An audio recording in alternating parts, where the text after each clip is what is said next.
ദൈവമേ തീർന്നു. എല്ലാവർക്കും മൃണാലിനെ അറിയാം. എന്റെ മൃണുവിനെ എല്ലാരും അങ്ങ് കുറ്റപ്പെടുത്തുക. ഈ നാട്ടുകാരെ കൊണ്ട് ഞാൻ തോട്ടല്ലോ. എന്റെ മൃണു ഒരു ഹോട്ടൽ തുടങ്ങി. എന്റെ മൃണുവിന്റെ ഹോട്ടലിൽ കയറി എല്ലാരും അങ്ങ് പോക്കൃത്തരം പറയുവോ.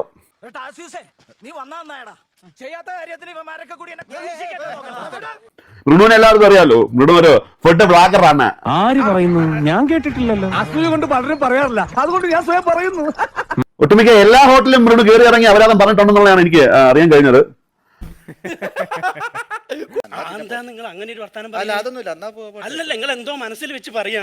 അപ്പൊ അങ്ങനെ ഇരിക്കെ ഫുഡ് ബ്ലോഗറായ മൃണുവിന് സ്വന്തമായി ഒരു ഹോട്ടൽ വരുന്നു. മൃണു അവിടെ കുറച്ച് നിയമങ്ങൾ കൊണ്ടുവരുന്നു. നീ കാണാത്ത പല കാര്യങ്ങളും ഇവിടെ കടന്നിരിക്കും. ബോണി, നീ ഒരു കാര്യം ശ്രദ്ധിക്കണം. ഭക്ഷണം പാഴാക്കാതിരിക്കാനൊക്കെ. വല്ലവന്റെയും കടയില് ഇതേ നിയമം ഉള്ളതിന് അവന് കുഴപ്പം.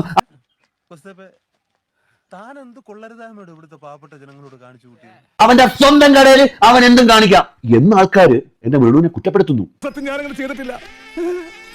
വെറുതെ കഴിഞ്ഞ ആഴ്ച നടന്ന കാര്യങ്ങൾ പറഞ്ഞ് എന്നെ നാറ്റിക്കരുത്. നമുക്ക് മൃണുവിന്റെ വീഡിയോയിലേക്കാണ് ഇന്ന് പോകുന്നത്. നമുക്ക് വെൽക്കം ചെയ്യാം.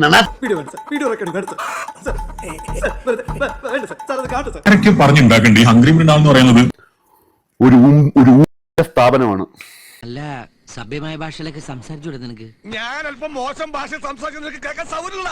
ഇദ്ദേഹത്തിന്റെ സ്ഥാപനത്തിൽ എത്രമാത്രം പൈസ വാങ്ങണം, എന്ത് കൊടുക്കണം എന്നൊക്കെയുള്ള അദ്ദേഹത്തിന്റെ മാത്രം അവകാശമാണ്. എന്നോട് ഞാൻ പലതവണ പറഞ്ഞിട്ട് എന്നെ തിരുത്താൻ വരരുതെന്ന് മനസ്സിലായോ?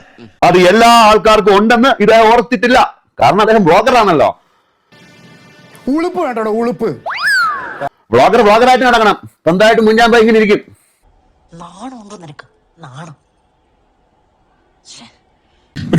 സ്ട്രോ കിട്ടൂല. ഒരു ഉറുപ്പിക കൊടുത്ത സ്ട്രോ വേറെ മേടിക്കണം. ആവോ സാറ് തന്നെ ചുപ്പാൻ നമ്മള് ഒരു രൂപ കൊടുത്ത് മേടിക്കണം. അതാ കേട്ടത് ശരിയാണോ? ശരിയാണ്. അവമാനിക്കരുത്. ഞാൻ നല്ലൊരു കുടുംബത്തിൽ പറഞ്ഞവനാണ്. നീ നല്ല കുടുംബത്തിൽ പറഞ്ഞു, ഞാൻ പിന്നെ മറ്റേ കുടുംബത്തിൽ പറഞ്ഞാണല്ലോ. അദ്ദേഹത്തിന്റെ നിയമമാണ്. ബാക്കിയുള്ള സ്ഥാപനത്തിന് അങ്ങനത്തെ നിയമം വെക്കത്തില്ല. വെറുതെ എന്തിനാണ് ഈ ആവശ്യമില്ലാത്ത കാര്യങ്ങളിലൊക്കെ തലയിടാൻ വരുന്നത്? ഇല്ല, ഇനി ഇടൂല.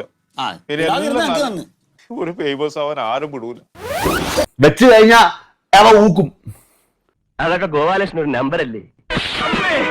ഇത് എന്റെ ഒരു നമ്പറാ. കാണിക്കുന്നത് അതിൽ വേണ്ട തെണ്ടി. നിന്റെ അവസ്ഥ ഓർത്തിട്ട് എനിക്ക് കഷ്ടം തോന്നുന്നു. നമ്മളെ സ്വന്തമായിട്ട് ചൂപ്പാൻ കൊണ്ടുവരണോ?